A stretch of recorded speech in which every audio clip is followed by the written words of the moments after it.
এই যে দেখতে পাচ্ছেন, এগুলো কোনো বাজার থেকে কেনা ফল না, এগুলোর পেছনে আছে গ্রামের রোদ, পানি, ভালোবাসা। ওয়েলকাম টু মনফরিং এর গল্প। আসসালামু আলাইকুম, সবাই কেমন আছেন? আল্লাহর রহমতে আমিও ভালো আছি। আজকে আপনাদের সাথে শেয়ার করব এই আমগুলো কোথা থেকে এসেছে আর এগুলো নিয়ে কিছু কথা। মূলত এই জিনিসগুলো এসেছে চাঁদপুর থেকে, যেখানে আমার নানু বাড়ি। সেখান থেকে আম, আরমোজ, নারিকেল, ভুট্টা, পাট শাক এই ধরনের কিছু জিনিসপত্র পাঠিয়েছে। বাজার থেকে কিনে যতই খাওয়া হোক না কেন, গ্রামের ফ্রেশ ছোঁয়াটা কিন্তু বাজারের এই জিনিসগুলোতে কখনোই পাওয়া যায় না, কারণ এই ফ্রেশনেসের সাথে আছে অনেকগুলো ভালোবাসা। নানাবাড়ি থেকে এই জিনিসগুলো পাঠিয়েছে। এখানে অনেক কিছু ছিল, কিন্তু ভাগাভাগি করার পরে আমার ভাগে এতটুকু টিকেছে।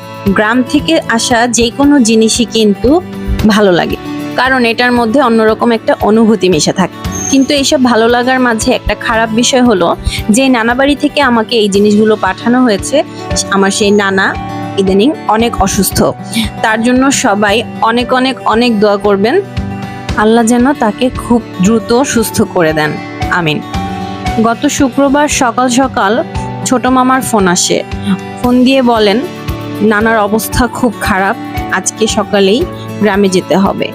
বাসের জার্নি আমি করতে পারি না, তাই আমার হাজবেন্ড এবং আমার বড় ছেলে গিয়েছিল মামাদের সাথে। বড় ছেলের ছিল এটাই প্রথম গ্রামের ভ্রমণ, সেও অনেক মজা করেছে। আমার হাজবেন্ড, আমার বড় ছেলে এবং আমার মামারা সবাই মিলে নানাকে দেখতে গিয়েছিল, কিন্তু আমি যেতে পারিনি, যদিও আমার খুব যেতে ইচ্ছে করেছিল। তারপর আমরা নারিকেলটা কেটে রাতেই খেয়ে ফেলি। নারিকেলটা অনেক মিষ্টি ছিল, প্লাস এটার পানিটাও অনেক সুস্বাদু ছিল। এটা মূলত ছিল ডাব, গাছ থেকে পেড়ে জাস্ট ওদের সাথে দিয়ে দিই। অনেকক্ষণ বকবক করেছি, আজ এ পর্যন্তই। দেখা হবে আরেকটি ভিডিওতে। আসসালামু আলাইকুম। সবাই ভালো থাকবেন, সুস্থ থাকবেন। আমার নানার জন্য দোয়া করবেন, আমাদের জন্য দোয়া করবেন। আল্লাহ হাফেজ।